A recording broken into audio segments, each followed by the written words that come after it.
And good morning. Chris Cordani sitting here behind the mic. And I'm not replacing Tony. Tony will be back in just a few moments. We have a lot of good stuff going on today, as we always do. So wake up, Patriots. This is going to be fun. With me is the ultra cool Barry Morgenstein. He's with me right now, the photographer extraordinaire. Thank you, sir. Thank you. That's Good to right. be here. Good to be back. Do you think I'm photogenic? I don't know. I've been told I have the face for radio. Well, now that you have the beard, I think definitely you're going to be very photogenic. That adds a lot. Maybe if I dye it really dark and eat rice with my hands and maybe promise free candy, I could run for mayor of New York City. Yeah, exactly. Just need one of those little Chairman Mao hats too. Yeah, this guy's absolutely nuts. I cannot believe how many people follow this guy. He's not even that charismatic, and the man got a little famous. He got coverage from, I don't know, yammering on about everything under the sun at that ICE raid that Lorena McIver got arrested at. Well, think about being Lorena McIver. And she tried her best to finally become known because she was always the USAID recipient that was all screeching about that and nobody cared. So she pushes and assaults an ICE agent and still was upstaged by somebody else. A little known New York State Assemblyman running for mayor named Zoran Mamdani, who was yammering on about everything under the sun. Now, could you imagine being as insignificant as her right now? Yeah, exactly. And don't forget this. It was one little speech that brought Obama to the presidency too. So who knows what's possible with this guy just by one speech? God knows how far he's going to go. Well, the funny thing about Obama, and I've said this several times on the air, and I want to throw this at you, throw this at the Patriots. Obama is the result of the Democrats never wanting Hillary Clinton to be president. Yeah, this is true. Right. Yeah, absolutely. Right. The problem is sometimes you get backed up and you have to run somebody because it's their turn. The Democrats had that issue in 2008, and they had that issue in 2024. They just didn't know what to do. And yes, I will contend Joe Biden had a good chance of beating Donald Trump in 2016, but apparently he probably preferred breathing rather than running against Hillary Clinton. Yeah, very true. Very true. Imagine being the candidate nobody ever wants every year, every 4 years. Exactly. And of course, then they prop him up and he becomes the figurehead for the auto pen administration. And by the way, there's going to be an investigation into that. We're going to find out who was behind all these new laws. Hey, think about this. Nothing in Biden's past would ever have, except for the corruption end, would ever have had him pull some of this other woke stuff that he was trying to pull all over the area. It had to be the deep state behind him, the New World Order types behind him, who took advantage of having a feeble old guy. And yeah, I mean, you see old clips of Biden. There's like another guy, from 20, 30 years ago when he was in the Senate. That wasn't crazy about him, but he was certainly normal. He said some reasonable things. It was not the Obama of the past 4 years. So somebody was pulling the strings. Reasonable is relative when it comes to Democrats and Joe Biden, but he at least was well, let's just say he was cognizant of the lies he was telling. Was he top in his class or whatever as a lawyer? And it wound up he was near the bottom. Yeah. Of course, he was still a moron, but yeah, it's true. But I mean, he was a little more reasonable than he had been the past 4 years. That's for sure. Yeah. Thank you, Denise. Yes, agree on Obama on all counts. Look, the fact is, the one speech made him famous, but it was Ted Kennedy's money. He took it right out of Hillary Clinton's hands and brought it to this guy. And every college student treated him like a rock star. Other countries treated him like a rock star, and the media protected him. Right. And same with Mamdani. That's what's happening. There's a lot of the young people who are supporting him. The media is supporting him.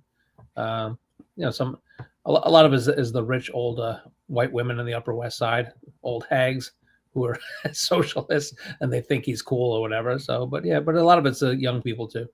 I would say so. Yeah. What was it? He was he issued some kind of word salad the other day. I'm trying to pull that up here. I'm having a little trouble without getting the commercials in there. But the man, well, let's put it this way.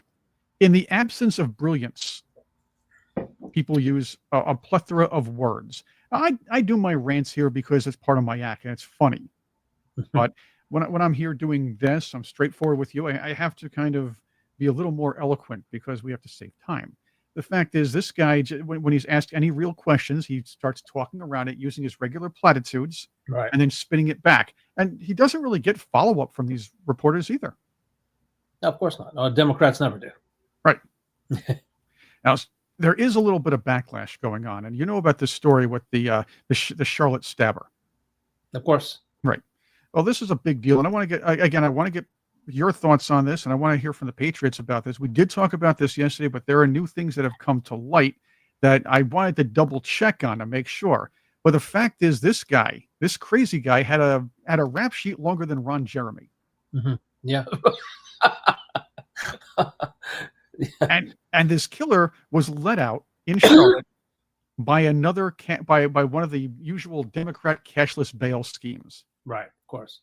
And the idea is, again, the mayor of Charlotte, and I always forget her name, is some name that I don't really care about. No. But she is one of those Democrats like Mamdani, like de Blasio, like Karen Bass, like anybody in the national scene, who and even our own governor here in New York, Kathy Hochul, who absolutely loved the idea of cashless bagel, cashless bail. Cashless bagel. I'd like a cashless bagel. Anyway, the idea is he was out on cashless bail. He has a long history of violence, mental illness, and nobody, first off, on the mental illness end, apparently nobody took care of him. They just let him back on the streets because cashless bail, Barry, makes politicians feel good. Of course. But they never have to live with the consequence because they're sheltered.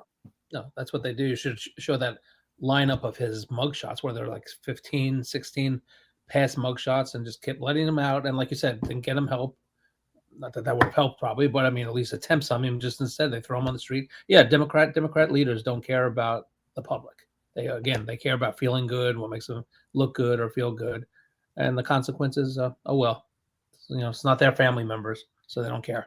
Yeah, and all of a sudden, those Ukraine flag posting on the profile picture types that we all know aren't supporting a Ukrainian. No, all of a sudden they don't care about Ukrainian lives, apparently. But apparently, so this is a contention. And the reason why the Charlotte mayor thanked her media partners, and that really disgusted me, for not covering the story. And the reason why the media did not cover the story until pressured, maybe yesterday, was because they wanted to make sure that nobody discussed the idea of cashless bail. And it was a black on white crime. And they were hoping that it would go down the memory hole and nobody'd care, kind of like the Cincinnati incident.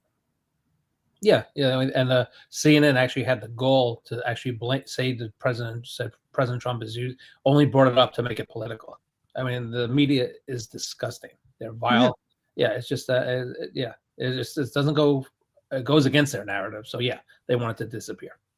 Well, that's the idea, and let's go to CNN for that matter, because now that you mention it, as the great Emo Phillips would say, that sounds like a cue. If ever I heard one. That's pretty good. That was before doing his Animal Squared. I can do a great emo interpretation. Yeah, I like that. That's good. Anyway, here it is. I used to love him. I was like, I remember the first line on E=MO², his album. He goes, probably the toughest thing about life is when you have to kill a close relative just because he's the devil. God, other than that, I had a pretty good day. And it was just the guy comes out and hits you from left field. You're watching him do his thing. He's moving around. He's doing the voice, and he just taps you from left field. And that's clever. Anyway, Van Jones tries to play the right race card.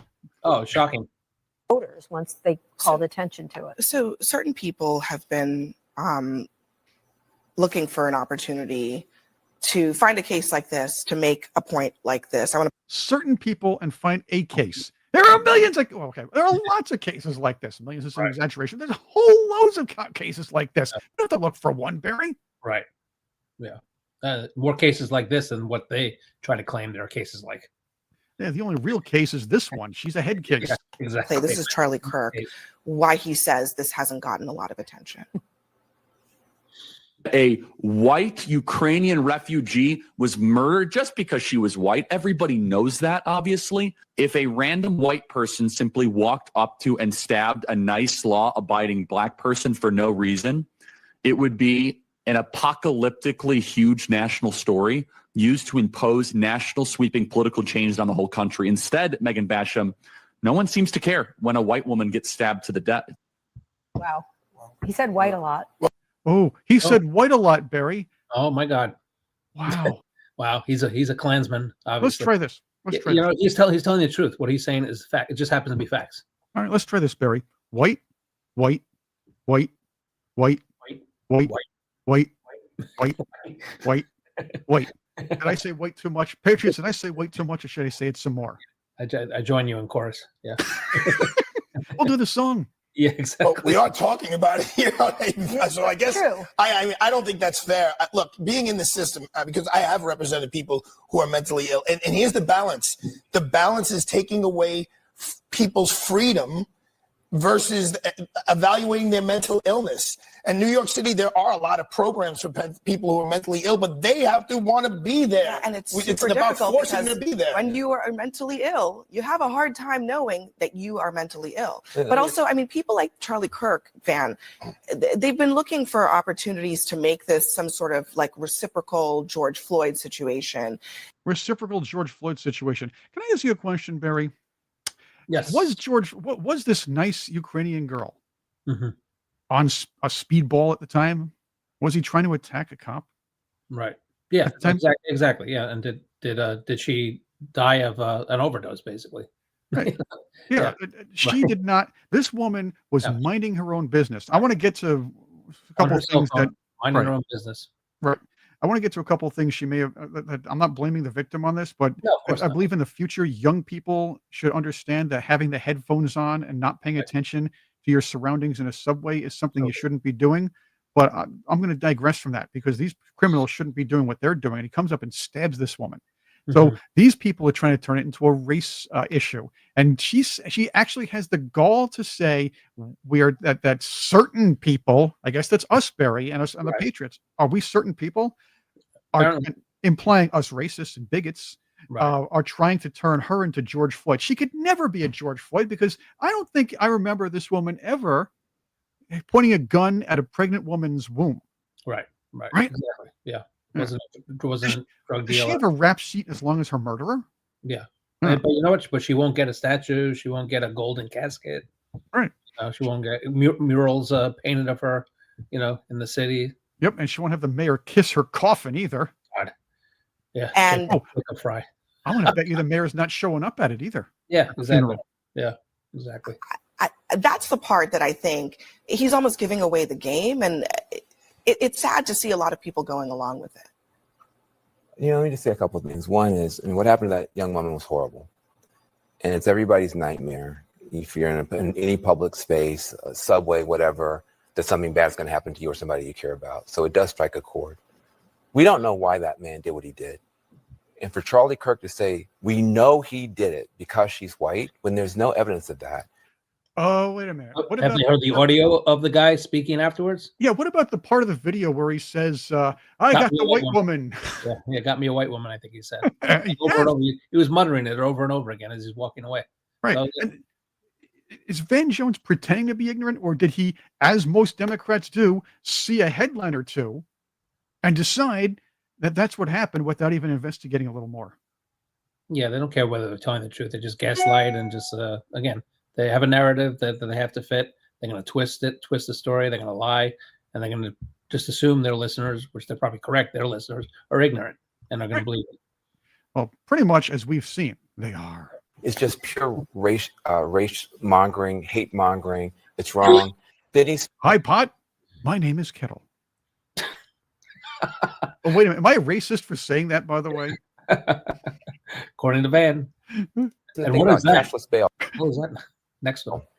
I think this is a big challenge that we have. Would you have felt better if there had been cash bail and the mom had come and put down $1,000 to let him out? It's not about cashless bail or no cashless bail. It's about the fact that we don't know how to deal with people who were hurting in the way this man was hurting. Hurt people. What happened was horrible. Don't lie. Is you didn't bother to deal with it. If this guy was mentally ill and in custody, by now the government has enough social workers within its community Right. to figure this out and maybe find treatment for this guy. if this guy is an absolute thug, then he should have been in jail. If he's somewhere in the middle, maybe a bit of both, and believe me, dancing around, or yelling, "I got me a white woman," or "I got the white woman," Yeah. that, my friends, it shows he knew what he was doing. So this is not mental illness. This guy knew exactly what he was doing and what he was hunting for. Right. He was hunting. He didn't hesitate. I mean, as soon as she sat down, what was it? Within seconds, it was like he was waiting for somebody. He just pulled that knife out and went at it. But I mean, he didn't just sit there and give it a few minutes. It was almost as soon as she sat down. It was from what I saw in the video, it was pretty fast. Right, and I want to make he was targeting somebody. Yeah, I want to make this clear. His rap sheet was about as long as the caravan that wanted Uncle Joe to let them in the southern border. And if they did not know he was going to be a danger, they let him back out on the streets. Right. That's on the government there. It's on Charlotte's government. Yeah, and I guess there are no consequences for judges, but there should be. The woman judge who released him this last time, I mean, she's so culpable for this and just so. It's also difficult because it's the prosecutors, it's the city's government that passes these laws. They didn't have to have look. Nobody had to pass cashless bail. Oh yeah, true. They got a bail minimum on some of these people. Right. Look, some of them really don't. Look, this guy has served notice several times that he cannot live amongst people, regular people. Yeah. And if he's not in jail, put him in a rubber room, a mental hospital. We need mental hospitals back. So he had to be locked up. He's somewhere. Right. And before let's hear what the brilliant Zoran Mamdani had to say, because he's running for mayor, and he had a lot to say about this cashless bail idea and keeping criminals on the streets. You want to hear the pearls of wisdom from Zoran Mamdani? I can't wait. Yes, I know. I bet all the Patriots are bated breath right now here. Yeah. The jail population of Rikers has increased since Eric Adams has come into office. Well, okay. Do you know why it's increased? Because under de Blasio, he was letting people out willy-nilly. Right. At least for all of Adams' faults, at least this guy was on the front lines as a police officer and knows what the streets are like. Sheltered rich people like Mamdani and Bill de Blasio. I'm sorry, Mayor Wilhelm. That's his real name. Right. They don't know anything about the front lines. They know what's happening at the cocktail parties. Right. Yeah. More than 1,000 additional incarcerated New Yorkers. And what is quite staggering to me is that we know that we can reduce that jail population to less than 4,000. I mean, Vital City had an article about a number of different proposals that could reduce it to 3,700. And some of this also just has to look at the average stay on Rikers in the 90s was 50 days. Now it's more than 100. There are more than 1,500 people on Rikers who have been held there for more than a year. So I do think many of the reforms that have to be made are also reforms around the court system and ensuring that people are actually having speedy. I agree on the speedy trial. We have a right to that.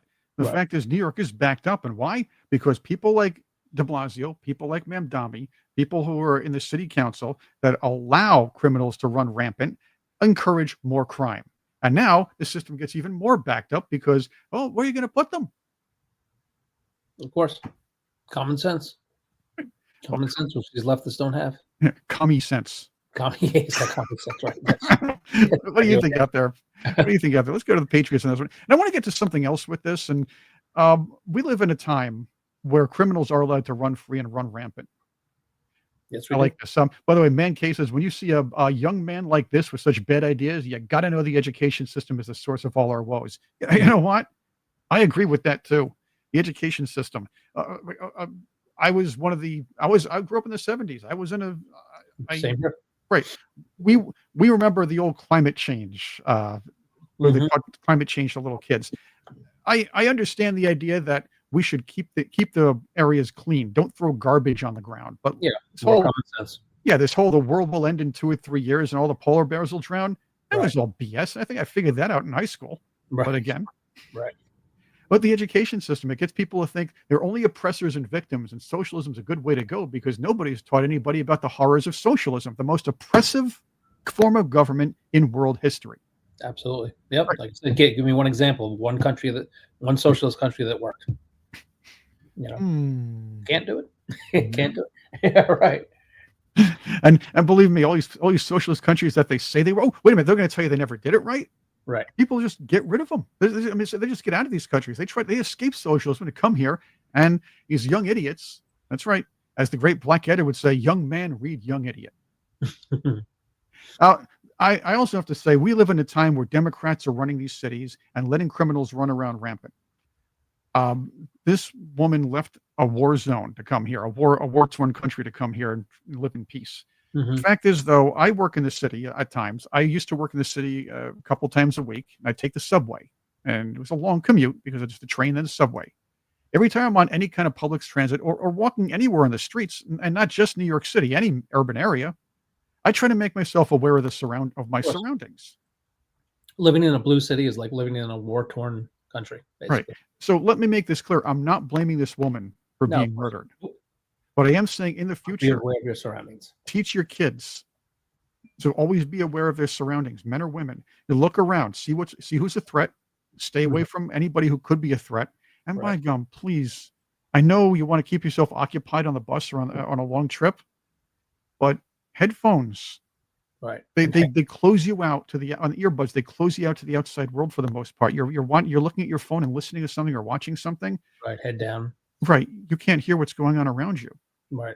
Now, this guy snuck up on her, Right. and I'm again not saying I'm saying in the future, even protecting yourself from being mugged or being groped in a subway. Right. Yeah, You- it's right. not blaming her. It's just a lesson for the future for young people.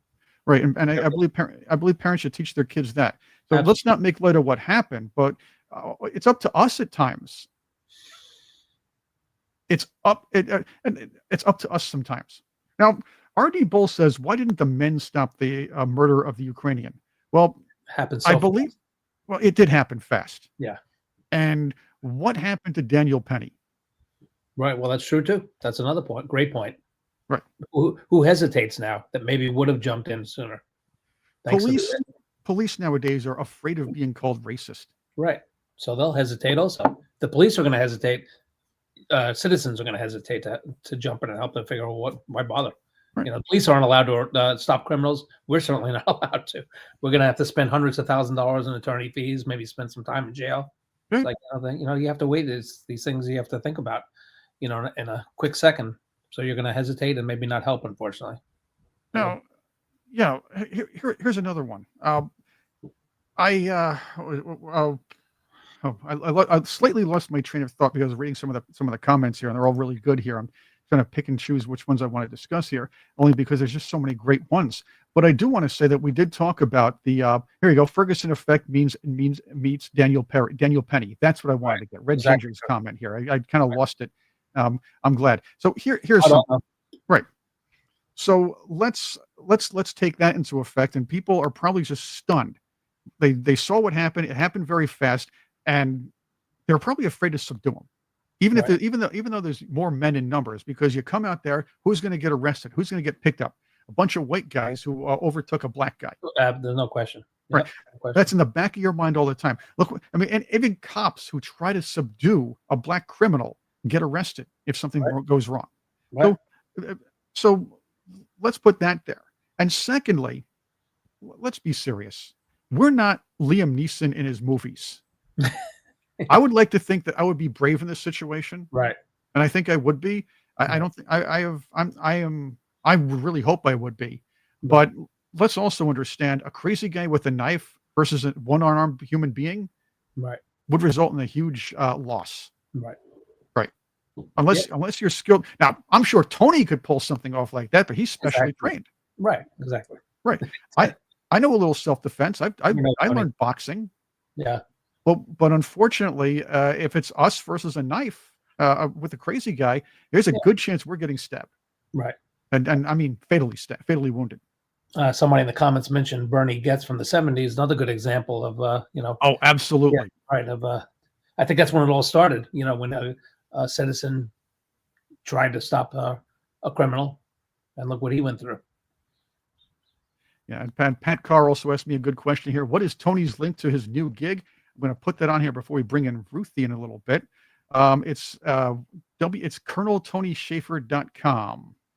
Let me see if I can pull it up there. Yeah, Yeah. that's his Sentinel Circle, and we're doing a lot of great things with that.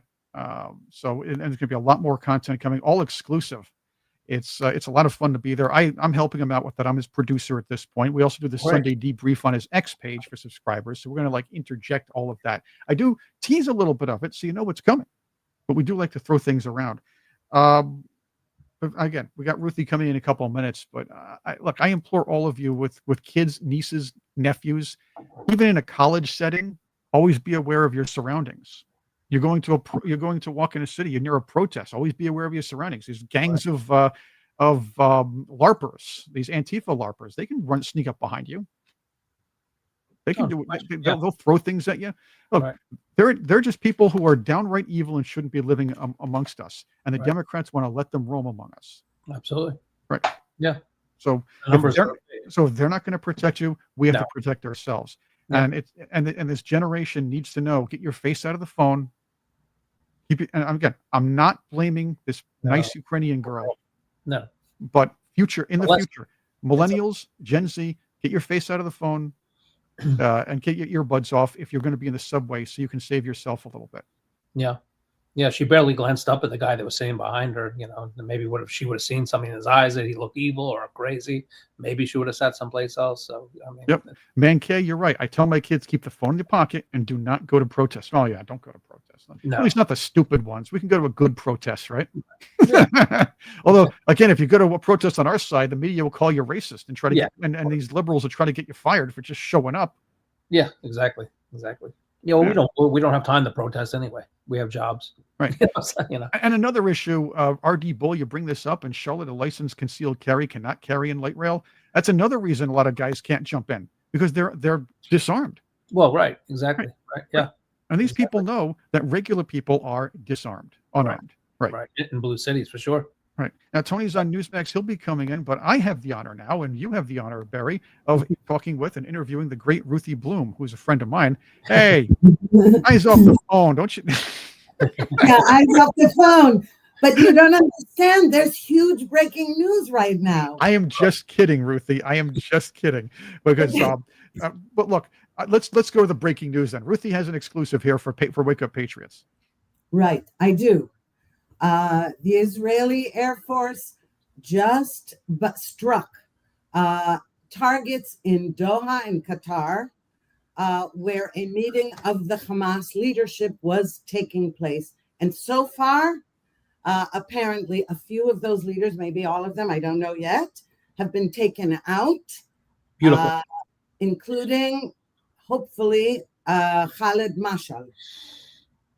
Cue every liberal organization, every liberal newspaper, and every UN member, virtually every UN member, saying, the Israelis shouldn't have attacked Qatar because Qatar's so neutral. Qatar's not neutral in the sense that Switzerland's neutral. Qatar's neutral in the sense that they play all the sides against each other for their own benefit. Yeah, and the media is about to go crazy too, I'm sure. But it's going to go nuts. They'll do what they have to do, thank God. So let's get into this. I want to ask you to juxtapose another incident with you, Ruthie, with this. So exactly what happened? What are you hearing about what's going on and the attack over there? Okay, well, first of all, let me just say what you were just saying about how everyone's going to respond. This week, Tucker Carlson was putting down the pager beeper operation against the Hezbollah operatives and terrorists, saying that was terrible and we shouldn't be happy about it. Well, I disagree. Okay, I think when you take out bloodthirsty murderers, you should be happy and you should celebrate. And especially when these are they're targeted. And at this moment, Qatar is irrelevant to this operation. This was a Hamas stronghold inside Doha, and where Qatar was helping them and housing them and pretending to be a mediator in the hostage negotiations while it was really siding with Hamas. But what I'm hearing is every few minutes, another, let's say, report from foreign media, particularly Al Jazeera and other Arab outlets, about which figures have been taken out. And I think Israel is waiting a little while to see until the literal and figurative dust settles over there to see who is actually dead. And this was apparently a meeting of so-called negotiators. Negotiators. So this is how Israel took out the Hamas leadership. Of the Hezbollah leadership in Lebanon as well at a meeting. This is how you do it. What can I say? And I'm gonna do it. And I want to interject, Barry. I want your thoughts, Ruthie. I want your thoughts on this. When it comes to warfare in the Middle East, it's a whole different bird. We in the U.S. and Western Europe, all our friends and allies, or our supposed friends and allies there, we have what's called a Western bias in almost every policy we have. And I'm not saying we agree on everything, but I am saying when it comes to warfare, we have a Western bias. We understand the rules of engagement. That's important. But they weren't agreed to by certain factions. Hamas is not a nation. Hezbollah is not a nation. They do not abide by the Geneva Convention, nor do they have to. I mean, we'd like them to, because we came up with it, or our Western nations came up with it, and so everybody else had to do it. Oh, look, we'd like that to happen. But the fact is, that's not true. So Israel, knowing that they're fighting against, and again, we saw this in Iraq, by the way, when Saddam Hussein was using mustard gas. Exactly. See, that was banned after World War I, Treaty of Versailles, but they didn't sign it. That's so anybody that didn't sign that can technically use mustard gas or use these kind of weasel tactics. So if you're Israel fighting against people who can dress up little girls or fake babies and blow up buses of citizens, who can go shooting. There was a shooting the other day I want to discuss as well in Jerusalem, and I think and the location was very significant. But what was it? The idea is you're fighting against terrorists, people who would fight in caves. They hide behind children. They hide under hospitals. They bomb people. Cowards. And they slaughter teenagers who are at music festivals. You can't fight fair with them. You have to fight with them on their level. So Israel needs to do the phone thing. They need to sneak around just like they would. Thoughts from both of you? I agree 100%. All bets are off. Israel's got to do whatever it takes. These are such evil. There's no rules on their part. Again, they go after children. They rape women. No rules of engagement. Israel has to survive. And who cares what the rest of the world thinks? Who cares what the media says? Too effing bad. Israel's going to do what it takes. Enough is enough. Absolutely. And this mass shooting yesterday in Jerusalem, again, you see these terrorists target innocent people, babies, women, men going to work and all that. It was on a bus, and 6 people were killed, and probably that number will go up because there are a few more in critical condition. And one of them is a pregnant woman, and all that. It's just outrageous, but it does show you what I will say again, and especially since this week marks the anniversary of 9/11, that this is what jihad is all about. And at the moment, as I said, Israel, the way it warns civilians to get out of harm's way, and what it's doing in Gaza right now, get out of harm's way. We're going after Hamas. The same thing applies. Israel warned the leadership and warned Qatar, said, you people, give us our hostages back, and you are your targets. You're in our crosshairs, and you better watch out. And did the hostages come home? No.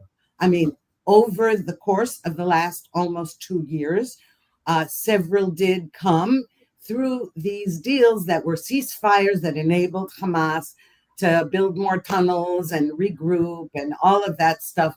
It was terrible. And now we're down to the wire. And that is why this is an amazing operation and good for them. Good for the Israeli Air Force. Absolutely. Right. And look, this has split up a lot of people, even on our own, let's say, conservative side. We do have and I've always said our side has a wider tent than the left side because they're more of a lockstep cult than us on the center right where we are here. But a lot of Tucker Carlson has stood against some of the things Israel's doing. I know Mark Dice has stood against a lot of things Israel's doing, and I do understand there is some factions within the conservative media that say, well, you can't say anything bad about Israel or else you're canceled. In that side, the fact is, if Israel was doing anything horribly wrong and initiating a lot of this, I would be criticizing. I would be sitting here criticizing. At this point, they're fighting fire with fire. They have to do what they have to do. You're blunt. Recently, there's the media was using that Gaza building that was blown up as the footage, trying to compare it to the World Trade Center. I don't think I remember the U.S. hiding behind these business people and firemen and anybody else, or anybody who's just doing business there, setting up a base to destroy Al-Qaeda or any kind of Middle Eastern nation. Do you? No, nor did you see the terrorists telling people in the World Trade Center to leave the building. Right. Okay? Great point. I mean, I'm sorry, there is no comparison. Right. But aside from that, let me just point out something about members of our conservative camp. It's disingenuous to say that two things. One is that any criticism of Israel constitutes anti-Semitism. And two, that criticism of Israel gets you canceled. As far as I can tell, it's just the opposite. On the conservative side. Getting canceled. But I will say it is not criticism of Israel that gets you called an anti-Semite. It's anti-Semitism that gets you called an anti-Semite. Saying that Jews are behind 9/11 and Jews are behind this and Jews control that. Let me tell you something. If I could control the banks, maybe I'd be able to pay my rent. Yeah, I was going to ask you about that too. So I was going to say, let me borrow some money and stuff like that. But I guess that's Yeah, not exactly. Exactly. Mary, maybe you can do that for me, right? You're right. Yeah.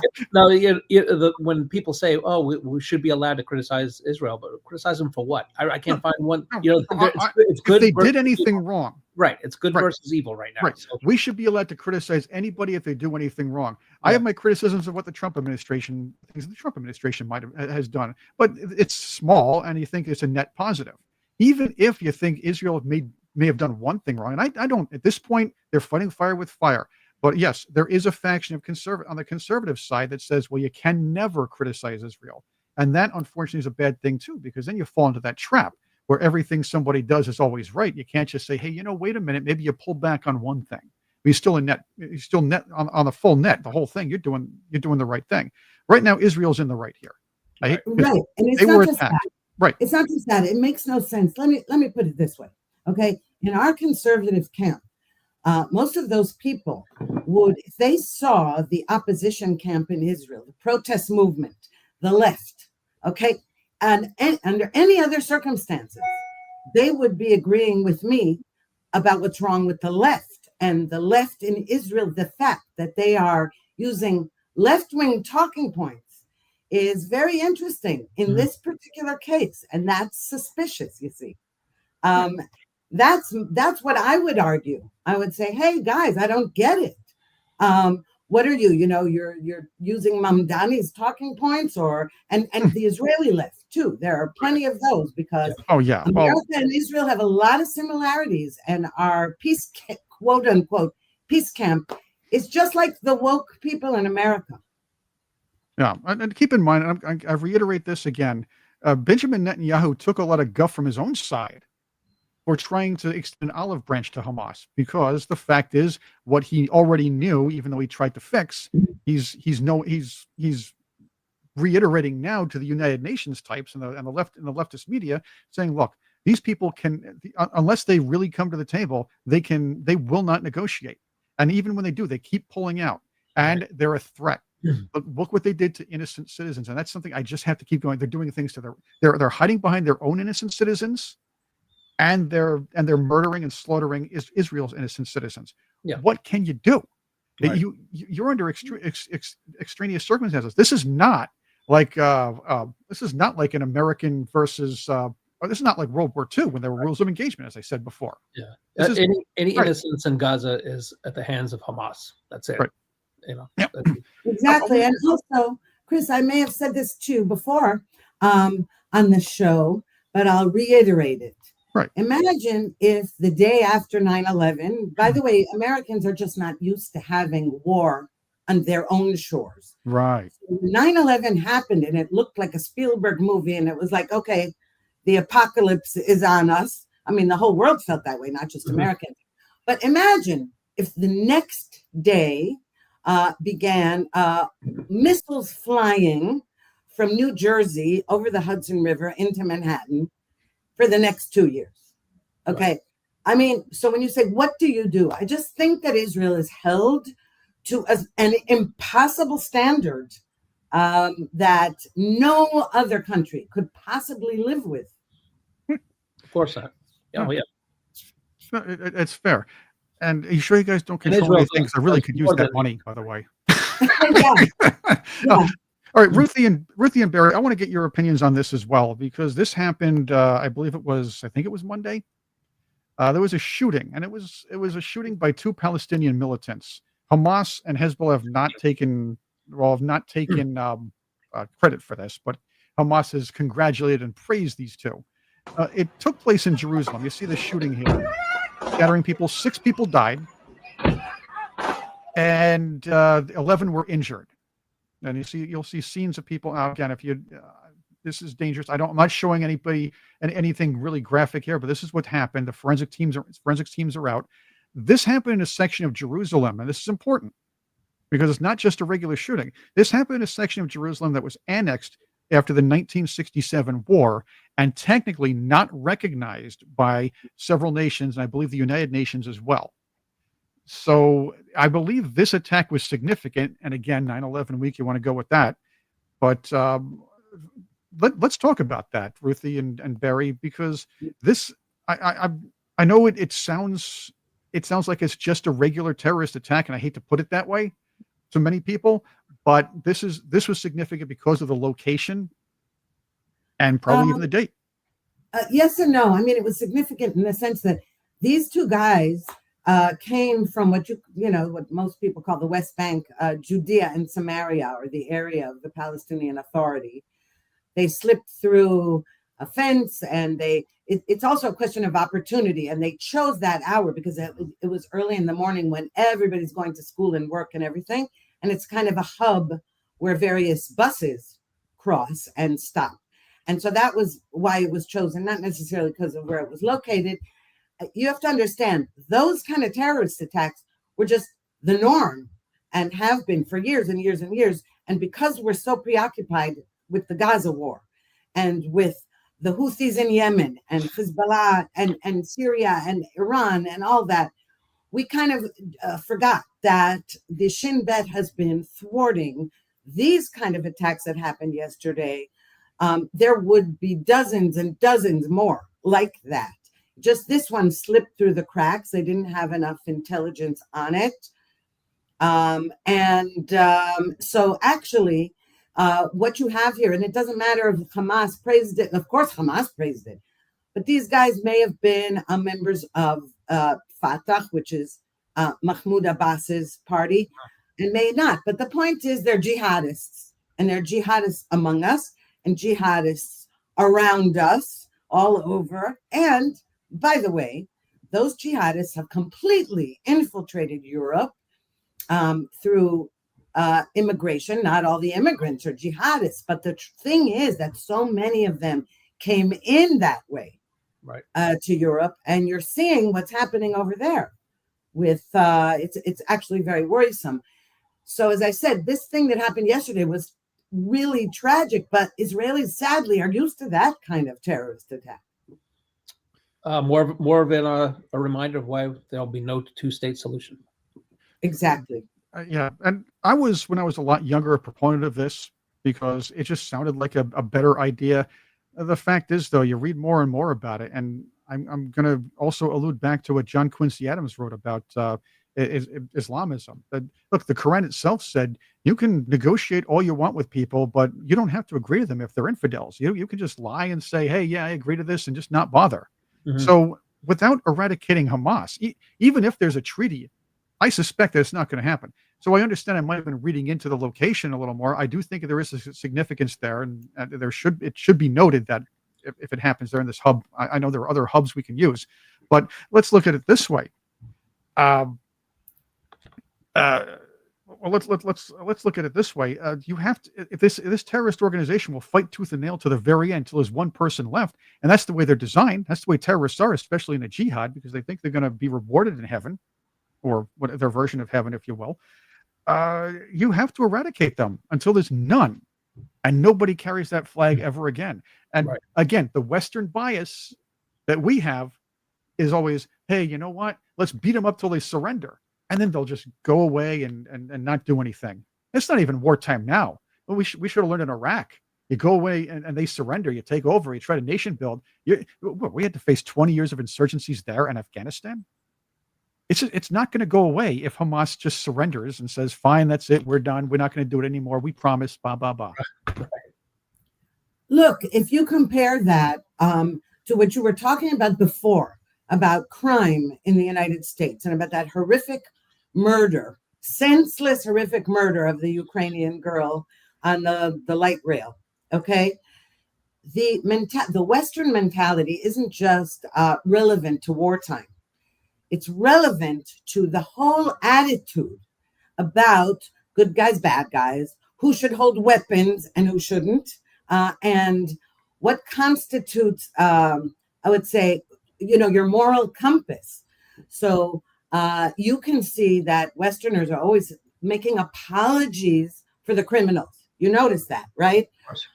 He was mentally ill. Oh, he had a hard childhood. He was deprived. It's not fair. He wasn't white and privileged. All of that kind of thing. There are excuses made for violent criminals, whether they are mentally disturbed or not. That has to stop. And if they're mentally disturbed, they should be in institutions, not wandering around killing people in subways and everything. So Of course. it's very similar to the mentality that you have in wartime and the attitude toward Israel. Very true. Absolutely. And again, you're dealing with people that are not normal enemies. You're not dealing with people who will just say, "All right, that's it. We surrender. There's no way we can beat you up." These people could be with six of them left with baseball bats and knives, and still do their best to kill whoever they can. And if you say, "Well, there's just six of them, and that's it," they're going to rebuild. It's like these terrorists can reproduce pretty easily and manipulate younger people quite easily. That's why I love when Israel does the people complain about the pagers and or like they did yesterday, taking out the whole group of, great. I celebrate that. And how anybody complain about that? I love that Israel just goes ahead and they do what they have to do. I always say, imagine if there was an IDF Air Force and they took out the One-Say conference, how history could have changed. They just they take care of business and they're going to do it ahead of time and hopefully strike these terrorists. Right. Once they do more damage. Once an enemy eschews and throws away what we agreed to as basically once they throw away or disengage with the rules of engagement, once they throw that all away, once they attack us, once they attack to just the fight dirty like that, the only way to beat them is to fight on that level. Right. And Israel got free license to do so. Yeah. Because of Israel's better at it too. Sorry, they have a stronger army and they're smarter than everybody else.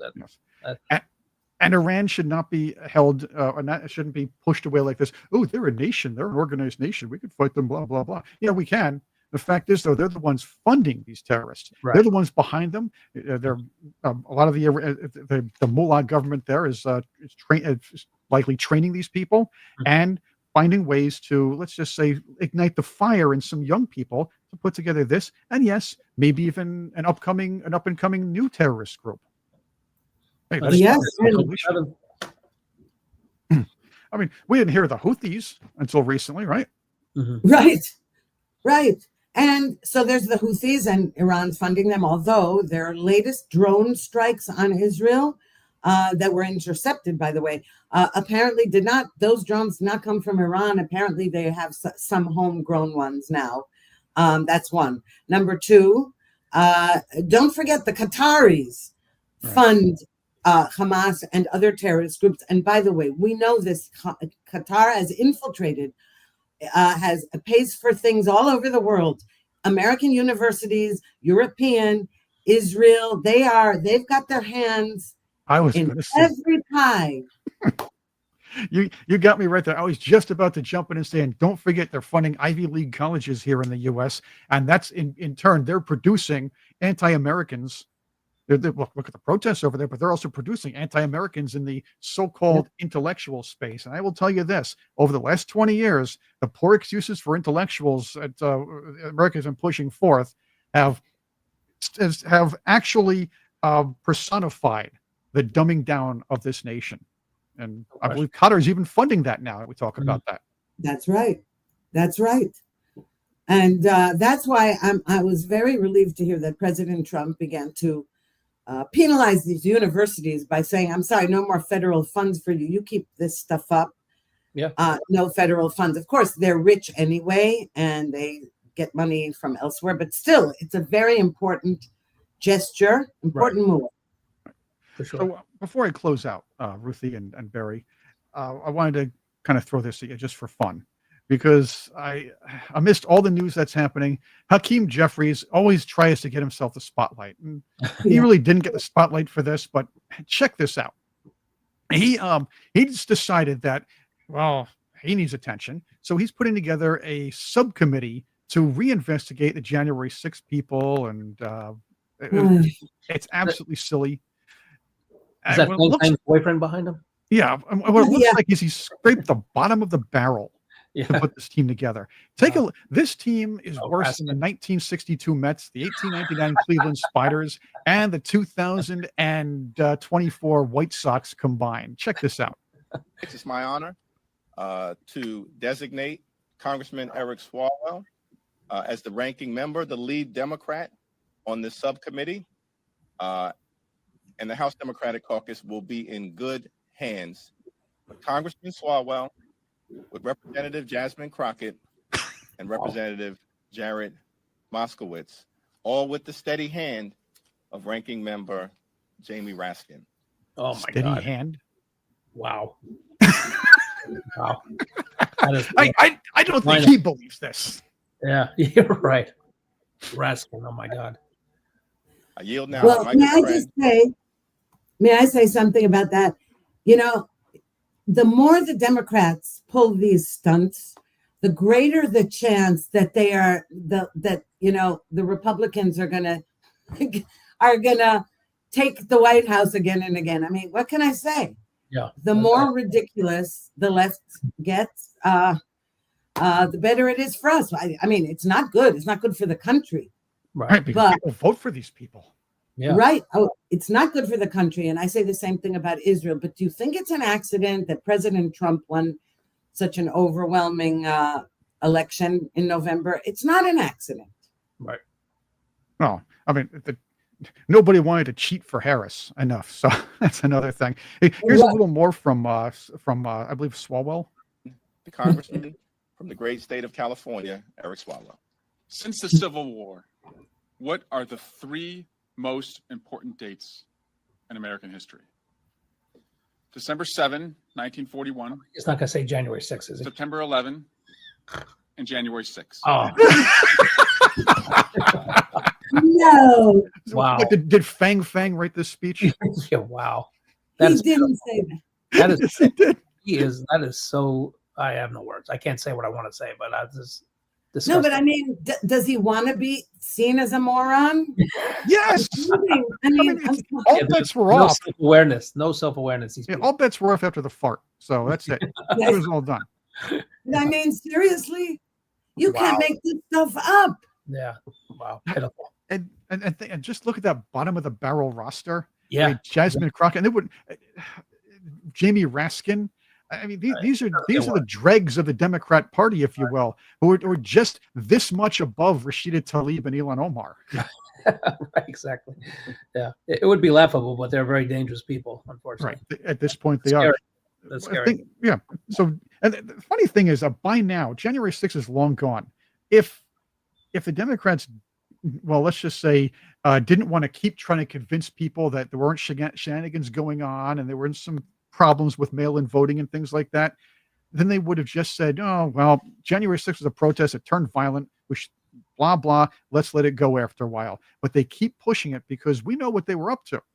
We know that mail-in voting was a way to a means to an end, if you will. All the COVID rules. They found a way to sneak in Joe Biden, and of course, you're going to have the investigation that Dr. Corsi's doing with Andrew Paquette about the voter roll algorithms and the cheating going on there. But you know what? Even if they hadn't stolen ballots, what's the point of regurgitating that? I mean, they won. You know, it would have been one thing. I mean, either way, they stole them. They didn't steal them. They got into the White House. Okay, so now you're regurgitating January 6th. What's the point? Yep. Well, let's talk about let's talk about the 529 insurrection. That. I mean, one could consider these LA protest insurrections because they were meant to stop the federal government from doing its job. Yes. But we're not going to sound like idiots and say that. We're just going to make them look like idiots. Operation Give Them Enough Rope, they'll hang themselves. Yeah, well, the funniest thing he said, aside from January 6th being among those 3 important dates, was the great state of California. That's right. Yeah. Hey-o. You get his hey-o for that one, Ruthie. Yeah. I mean, you know. All right, so final words. Final words, Israeli-Gaza conflict. This attack that you just reported to us, Ruthie. Let's go with you first, Ruthie, and we'll get Barry's final word, and we'll close her out. It's an instrumental move in what we're about to do in the operation, the ground invasion, again, into Gaza. And the reason it's instrumental is because the whole idea was, well, we shouldn't do it because they're hostages and we're endangering them, which we are. I mean, let's face it. But the idea that somehow, no, Hamas, if we just sit down with them and all that stuff. And this is it. This is the final warning. And by the way, from what I heard, reports were that Israel did not inform the Trump administration and just did it. Although I don't think Trump would be against it because he's been supportive the whole time and said, do what you got to do. Okay. Right. But I think we purposely didn't want to put him in the middle of that, I guess, because of the air bases in Qatar and all kinds of other reasons. We're taking full responsibility. But this is instrumental. This is crucial because when you take out the leaders, the rest of the people flounder. You see that with Hezbollah. They try to pull some stuff in Lebanon and immediately we knock them down. And now the Lebanese government says going to disarm them, etc. So I think this is the final preparation before winning the final battle in Gaza. Barry? Yeah, I say, you could be people who complain, say, oh, it's America first, we don't have to worry about Israel. That's a bunch of bull. Is like, I'm America first. I love America, but we have to support our greatest ally. The relationship is important. I wish that's something they should teach people, is why that relationship is important, how we've helped each other. It's good versus evil. Support Israel. Stop complaining. Shut up and just let them do their thing. And keep in mind, when it comes to warfare in other parts of the world, it's not the same as Western nations fighting against each other. It's not the same thing. Well, it's not World War I. It's not the Civil War, and it's not World War II. There were rules of engagement. I know some of them were let's just say, pushed by the enemy. But you're talking about a region where there is no rules of engagement from one side, and you have to fight them. You cannot fight these people with one hand tied behind your back and expect to win and expect to keep your own people safe. So let's just keep that in mind. Anybody who criticizes Israel for taking certain tactics, and believe me, they're doing their best to keep away from citizens. As you said, that building that was blown up, they were trying to get people out of there first. The only country that does that, by the way. Right. There we go. Most part, so that's something to think about when we hear the knee-jerk reactions from Western media, and of course, people on both sides who just do their best to criticize Israel at all costs. Right. So I want to thank you for being with us today.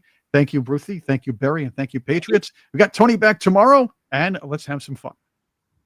Thank you, Chris. Thanks, thank you, Barry. Nice meeting you, Ruthie.